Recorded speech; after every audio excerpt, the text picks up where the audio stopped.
The man has a broken neck and can't remember who he is, although he thinks his name could be David Miller. But Aras Kashunas, who's from Manchester, says he's sure the amnesia victim is his brother. The mystery man has been lying in hospital in Portland, Oregon, since a car accident last week. He believes that he's David Miller from London, but he doesn't really know, and he has no means of identity. I've just got memories of things around about when I was a kid, up to about 12. But they're pretty still hazy memories. Aras Kashunas is an Australian-born Lithuanian who lives in Manchester. After hearing a radio report, his thoughts turned to his brother Mantis, who's in America but hasn't been in contact since June.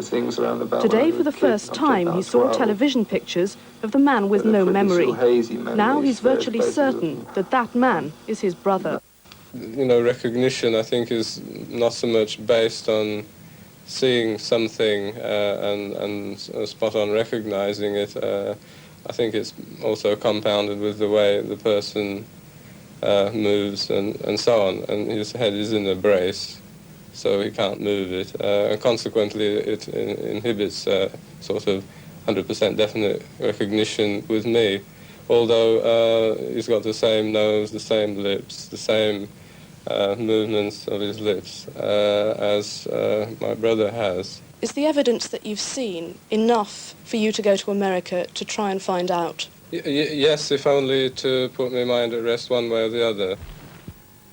Muhammad Ali has left Britain after his 10-day visit, claiming that he's being followed by secret agents. He's again denied rumours that he's seriously ill. Ali's health may be in doubt, his popularity is not. He blames the British media for getting up stories about drugs, drinking and his health to dent his popular image. I know what's happening. He's sick. He's got brain damage. He can't talk no more. I hope you can I talk? Can you hear me? He can't talk no more. He looks like he's done. Look, 90, look at me. I'm pretty. I'm still pretty. Still pretty. I'm 90.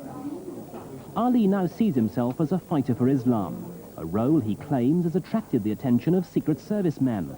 Secret Scotland Yard has followed me all over England. CIA has followed me here. The FBI are somewhere here now.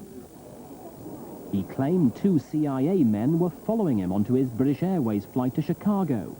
The airline said they were usually aware of special security watches, but not in his case. Britain has won 3 more medals on the last day of the World Athletics Championships. Husband and wife, Gary and Kathy Cook, got bronzes. Steve Cram won the 1500 metres with Steve Ovett out of the first 3. Kathy Cook won her bronze in the first race of the day, the women's 200 metres. Her husband Gary was in the British team that came 3rd in the 400 metres relay, the last race. Today's successes, giving the British team a total of 7 medals, moved Great Britain into 6th place in the final medals table. And finally, a stuntman took a day off today at an air show in Bristol, and so a pilot's wife did his job for him. Graham Purchase watched her.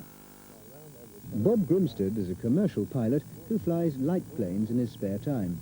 His wife Kay usually stands around looking after the children while he enjoys himself.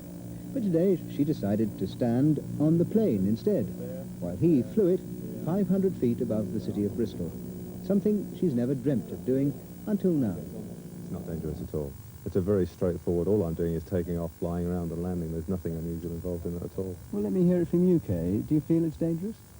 I don't know, because then I wouldn't do it. I have 2 small children. I wouldn't do it if I thought it was dangerous.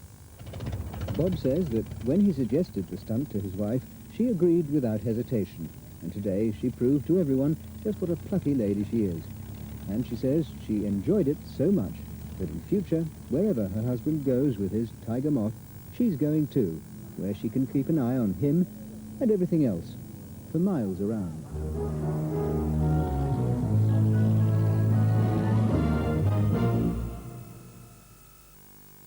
And now the weather. Tonight will be dry and clear over most of the country, but north and west Scotland will have some rain by morning. Tomorrow, England and Wales will be mainly dry and sunny again, although northern and western areas will be cloudier than today. Much of Scotland and Northern Ireland will start dry tomorrow, but rather cloudy. Outbreaks of rain in northwest Scotland will edge slowly southeastwards, turning thundery in places. Northwest Scotland will brighten up again later. Temperatures will reach 28 degrees centigrade, 82 Fahrenheit in parts of the south, but northern Britain will be much cooler and windier than today. Half an hour of highlights from the Austrian Grand Prix can be seen in a moment on BBC Two. On Breakfast Time tomorrow, remembering the forgotten, can hypnosis really help the police uncover new evidence? And what happened when one man and his dog swapped fleece for feathers?